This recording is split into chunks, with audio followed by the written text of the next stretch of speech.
হাদিয়ে জামান হজরতুল আল্লামা শাহ সুফি সৈয়দ আবু জাফর মোহাম্মদ শেহাবুদ্দিন খালেদ রহমতুল্লাহি আলাইহির ধরাধামে শুভাগমন। আওলাদে রসুল সাল্লাল্লাহু আলাইহি ওয়াসাল্লাম হজরত শায়েখ মোহাম্মদ গৌরী সাহেব কেবলা রহমতুল্লাহি আলাইহি, শামসুল আরেফিন হজরত শাহ সুলতান আহমদ আল বগদাদি সাহেব কেবলা রহমতুল্লাহি আলাইহি, কুতুবে জামান জনাব কাজী আসাদ আলী সাহেব কেবলা রহমতুল্লাহি আলাইহি এবং সুলতানুল মুনাজেরিন হজরতুল আল্লামা শাহ সুফি আবুল মোকারেম মোহাম্মদ নুরুল ইসলাম প্রকাশ নুরি বাবা রহমতুল্লাহি আলাইহির পুণ্য স্মৃতি বিজড়িত এদেশের আধ্যাত্মিক জ্ঞান চর্চার অনন্য লীলাভূমি আহলা দরবার শরীফে 1951 সালে হজরত নুরি বাবা রহমতুল্লাহি আলাইহির ঔরসে পীরে কামেল মোনাজেরে আহলে সুন্নাত হাদিয়ে জামান হজরতুল আল্লামা শাহ সুফি সৈয়দ আবু জাফর মোহাম্মদ শেহাবুদ্দিন খালেদ আল কাদেরি আল চিশতি রহমতুল্লাহি আলাইহি জন্মগ্রহণ করেন। শৈশবকাল থেকেই হজরত আল্লামা শাহ সুফি সৈয়দ আবু জাফর মোহাম্মদ শেহাবুদ্দিন খালেদ আল কাদেরি আল চিশতি রহমতুল্লাহি আলাইহির মধ্যে গভীর খোদাপ্রেম, আধ্যাত্মানুরাগ ও ভবিষ্যৎ মহত্বের সম্ভাবনা পরিলক্ষিত হয়। চট্টগ্রামের অন্যতম ধর্মীয় বিদ্যাপীঠ দারুল উলুম আলিয়া মাদ্রাসা হইতে কামিল শ্রেণীতে হাদিস শাস্ত্রে প্রথম শ্রেণীতে প্রথম স্থান অর্জন করেন।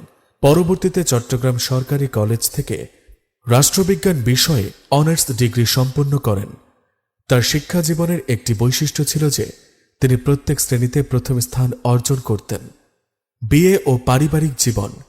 বৈবাহিক জীবনে হজরতুল আল্লামা শাহ সুফি সৈয়দ আবু জাফর মোহাম্মদ শেহাবুদ্দিন খালেদ আল কাদেরি আল চিশতি রহমতুল্লাহি আলাইহি চট্টগ্রামের আনোয়ারা থানাধীন বরুণ ছড়াই ইউনিয়নের মিয়াবাড়িস্থ মরহুম মোহাম্মদ নাসিরউদ্দিন আহমেদ চৌধুরী সাহেবের কন্যা মোসাম্মদ শামীম আক্তার চৌধুরানীর সহিত বিবাহ বন্ধনে আবদ্ধ হন। সাংসারিক জীবনে তার ঔরসে 3 কন্যা সন্তান ও একজন পুত্র সন্তান জন্মগ্রহণ করেন। শাহজাদি সঞ্জারি বিনতে শেহাব, শাহজাদি মুন্তিহা বিনতে শেহাব, শাহজাদা সৈয়দ আবরার ইবনে শেহাব আল কাদেরি আল চিশতি ও শাহজাদি ইকরা বিনতে শেহাব। বায়াত এবং খেলাফত প্রাপ্তি। হজরত নুরি বাবা রহমতুল্লাহি আলাইহির আধ্যাত্মিকতায় মজে জীবনের এক পর্যায়ে স্বীয় পিতা পীর এবং মুর্শিদ সুলতানুল মুনাজেরিন হজরত নুরি বাবা রহমতুল্লাহি আলাইহির আধ্যাত্মিক শিষ্যত্ব বায়াত গ্রহণ করেন।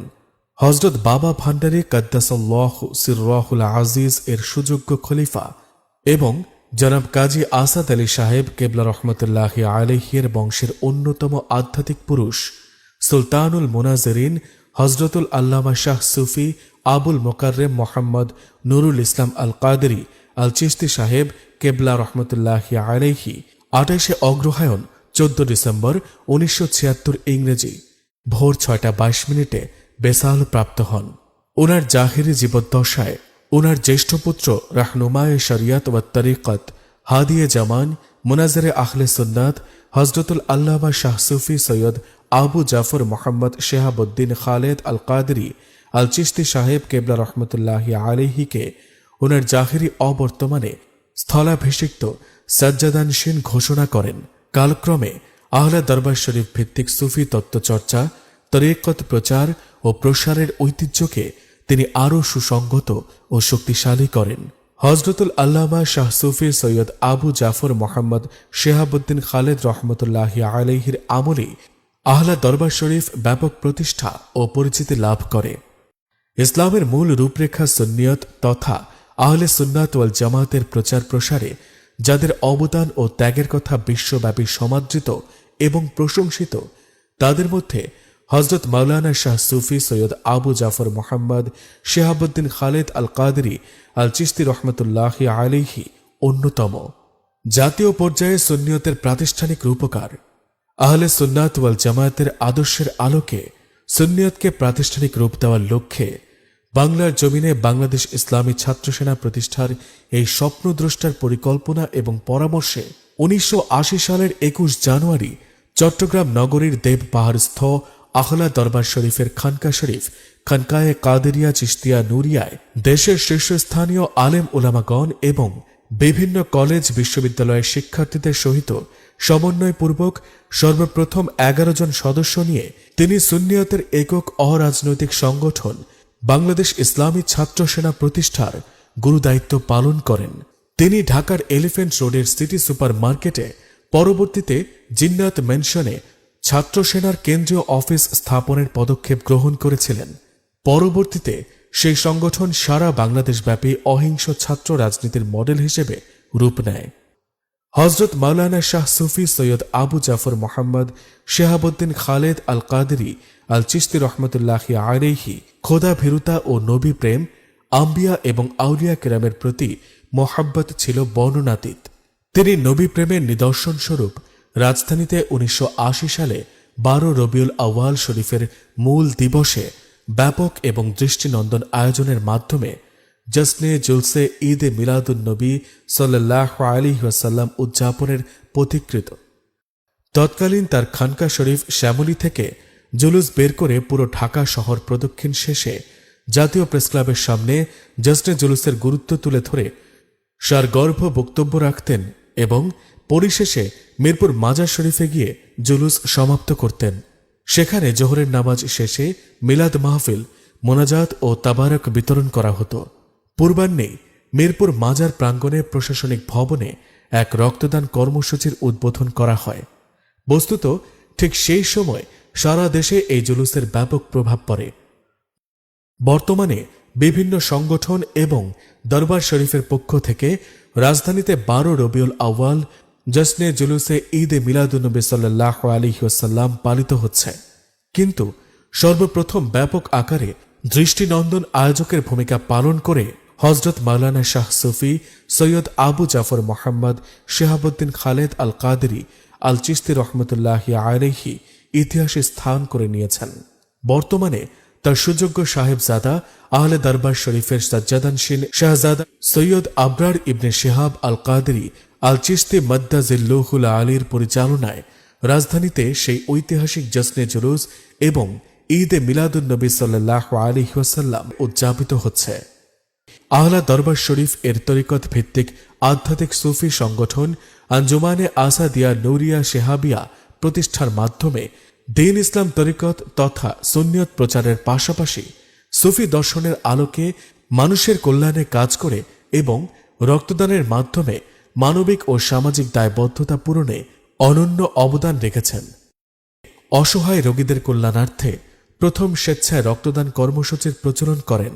তিনি রক্তদানের মাধ্যমে আল্লাহ এবং রাসূল সাল্লাল্লাহু আলাইহি ওয়াসাল্লামের সন্তুষ্টি অর্জন ও মুমূর্ষু রোগীর জীবন বাঁচাতে আর্ত মানবতার সেবায় মুরিদান ও অনুসারীদের উৎসাহিত করেন। প্রায় 3 যুগেরও বেশি সময় ধরে ধারাবাহিকভাবে স্বেচ্ছায় রক্তদানে বিশেষ অবদান রাখায় Bangladesh red crescent society Dhaka এর পক্ষ থেকে বেস্ট অর্গানাইজেশন হিসেবে পুরস্কারে বিশেষ সম্মাননা অর্জন করেন উক্ত সংগঠন। হজরতুল আল্লামা শাহ সুফি সৈয়দ আবু জাফর মোহাম্মদ শেহাবুদ্দিন খালেদ রহমতুল্লাহি আলাইহি তার জাহিরি জীবনে ভ্রান্ত বাতিলপন্থীদের বিরুদ্ধে অসংখ্য মোনাজেরায় সম্মুখ বিতর্কে অবতীর্ণ হন। শরীয়তের সংশ্লিষ্ট দলিলাদির মাধ্যমে তার বক্তব্য উপস্থাপনার সাবলীলতা সহজেই প্রতিপক্ষকে পরাভূত করে ইসলামের সঠিক পথে সামিল করেন। তার সময়কালে তার মতো দ্বিতীয় কোনো মোনাজের ছিলেন না। তাই আহলে সুন্নাত ওয়াল জামায়াতের শীর্ষস্থানীয় ওলামায়ে কেরামগণ তাকে হাদিয়ে জামান উপাধিতে ভূষিত করেন। বাতিলপন্থীরা তাকে প্রচণ্ড ভয় ও সমীহ করত। আহলে সুন্নাত ওয়াল জামায়াত এর আদর্শের আলোকে দ্বীন ইসলামের সঠিক তথ্য মুসলিম সমাজে প্রচার প্রসারের লক্ষ্যে 2000 সালে আহলা দরবার শরীফে প্রতিষ্ঠা করেন দ্বীন শিক্ষা প্রতিষ্ঠান আসাদিয়া নূরিয়া সেহাবিয়া দাখিল মাদ্রাসা। এ মাদ্রাসায় বর্তমানে সম্পূর্ণ বিনামূল্যে বহু ছাত্রছাত্রী অধ্যয়ন করছে। আহলা দরবার শরীফের বর্তমান সাজ্জাদানশীন সৈয়দ আবরার ইবনে শিহাব আল কাদেরী আল চিশতি মাদ্দাজিল্লুহুল আলী এর পরিকল্পনা এবং পরামর্শে আঞ্জুমানে আসাদিয়া নূরিয়া শেহাবিয়ার পরিচালনায় বর্তমানে এই মাদ্রাসার বহুতল বিশিষ্ট আধুনিক ভবন নির্মাণের কাজ চলছে। পাশাপাশি এতিমখানা চালু আছে। তিনি প্রতিষ্ঠা করেছিলেন খানকায়ে কাদেরিয়া চিশতিয়া নূরিয়া শেহাবিয়া। করোনাকালীন দুর্যোগে আঞ্জুমানে আসাদিয়া নূরিয়া শেহাবিয়ার উদ্যোগে সারা দেশে একযোগে অসহায় ও দুস্থ মানুষের মাঝে উপহার সামগ্রী বিতরণ করা হয়। এ কার্যক্রমের মাধ্যমে সংগঠনটি মানবিক দায়বদ্ধতার পরিচয় দিয়ে দেশের মানুষের পাশে দৃঢ়ভাবে দাঁড়িয়েছে। এছাড়াও জাতির বিভিন্ন ক্রান্তিলগ্নে দরবার শরীফের এই সুফি সংগঠনটি অসহায় ও বিপন্ন মানুষের সহায়তায় এগিয়ে এসে একটি দায়িত্বশীল মানবিক সংগঠন হিসেবে গুরুত্বপূর্ণ ভূমিকা পালন করে যাচ্ছে। এছাড়াও সারা দেশে মসজিদ, মাদ্রাসা, খানকা শরীফ প্রতিষ্ঠা করে সুন্নিয়তের প্রচারে তিনি যেই অবদান রেখেছেন তা আজীবন স্মরণীয় হয়ে থাকবে। এভাবে বলতে গেলে এদেশে সুন্নিয়তের প্রত্যেকটি কার্যক্রমে তার বলিষ্ঠ ভূমিকা ছিল। এদেশের সুন্নি মুসলমান আজীবন আল্লামা সৈয়দ আবু জাফর মোহাম্মদ শেহাবুদ্দিন খালেদ আল কাদেরী আল চিশতি রহমতুল্লাহি আলাইহিকে চিরদিন শ্রদ্ধার সাথে স্মরণ করবে। প্রকাশনা জগতের অনন্য দিকপাল। এখানে তার পৃষ্ঠপোষকতায় প্রকাশিত প্রকাশনার সংক্ষিপ্ত পরিচিতি তুলে ধরা হল। ১. রাহবার। ১৯৮১ সালে বাংলাদেশ ইসলামী ছাত্র সেনা প্রতিষ্ঠা হলে হুজুর হাদিয়ে জামান হজরত আল্লামা শাহ সুফি সৈয়দ আবু জাফর মোহাম্মদ শেহাবুদ্দিন খালেদ রহমতুল্লাহি আলাইহির নির্দেশে উক্ত শীর্ষক শিরোনামে একটি ম্যাগাজিন বের হয়। নাম্বার ২. রাহনুমা। ১৯৮২ সালের দিকে রাহনুমা শিরোনামে আরেকটি ম্যাগাজিন প্রকাশ হয়। এই গ্রন্থেও আকাবিরে আহলে সুন্নাতগণের অনেক গবেষণাধর্মী আর্টিকেল প্রকাশ করা হয়। নাম্বার ৩. সিরাজম মুনিরা। ঢাকা হাইকোর্ট মাজার কমিটি কর্তৃক প্রকাশিত ত্রৈমাসিক সিরাজম মুনিরা ১৯৮০ মতান্তরে ১৯৮১ খ্রিস্টাব্দে হজরতুল আল্লামা শেহাবুদ্দিন খালেদ রহমতুল্লাহি আলাইহির উৎসাহ উদ্দীপনায় তদানীন্তন সময়ে নবীন প্রবীণ ও বিশ্ববিদ্যালয়ের অসংখ্য শিক্ষকের অগণিত আর্টিকেল প্রকাশিত হয়। ত্রৈমাসিক পর্যায়ে গবেষণা আর্টিকেল প্রকাশের সূত্রপাত ১৯৮৪ সাল থেকে। নাম্বার ৪. ফয়সালা। ১৯৮৬ সালের ডিসেম্বর মাসে অনুষ্ঠিতব্য শায়েখ শাহ সুফি সৈয়দ মাওলানা আবুল মোকারেম মোহাম্মদ নুরুল ইসলাম সাহেব কেবলার ওরস উপলক্ষে আল্লামা শেহাবুদ্দিন রহমতুল্লাহি আলাইহির তত্ত্বাবধানে ফয়সালা নামক একটি শীর্ষক ম্যাগাজিন প্রকাশিত হয়, যা বর্তমানেও প্রচলন আছে। বেসাল ও ওরস শরীফ। আহলা দরবার শরীফের অন্যতম আধ্যাত্মিক প্রাণপুরুষ পীরে কামেল মুনাজেরে আহলে সুন্নাত হজরতুল আল্লামা শাহ সুফি সৈয়দ আবু জাফর মোহাম্মদ শেহাবুদ্দিন খালেদ আল কাদেরী আল চিশতি রহমতুল্লাহি আলাইহি সবাইকে শোক সাগরে ভাসিয়ে ২০১১ সালের ৫ এপ্রিল, ২২ চৈত্র, পহেলা জামাদিউল আউয়াল মঙ্গলবার রাত ৮:১৮টায় খোদা তাআলার সাথে পরপারে বেসাল তথা মিলনপ্রাপ্ত হন। আঞ্জুমানে আসাদিয়া নুরিয়া শেহাবিয়ার ব্যবস্থাপনায় হজরত শেহাব বাবা রহমতুল্লাহি আলাইহির ওরস শরীফ তার স্থলাভিষিক্ত আহলা দরবার শরীফের সজ্জাদানশীন শাহজাদা সৈয়দ আবরার ইবনে শেহাব আল কাদেরী আল চিশতি মজ্জাদিল্লুহুল আলীর পরিচালনায় যথাযোগ্য মর্যাদায় উদযাপিত হয়।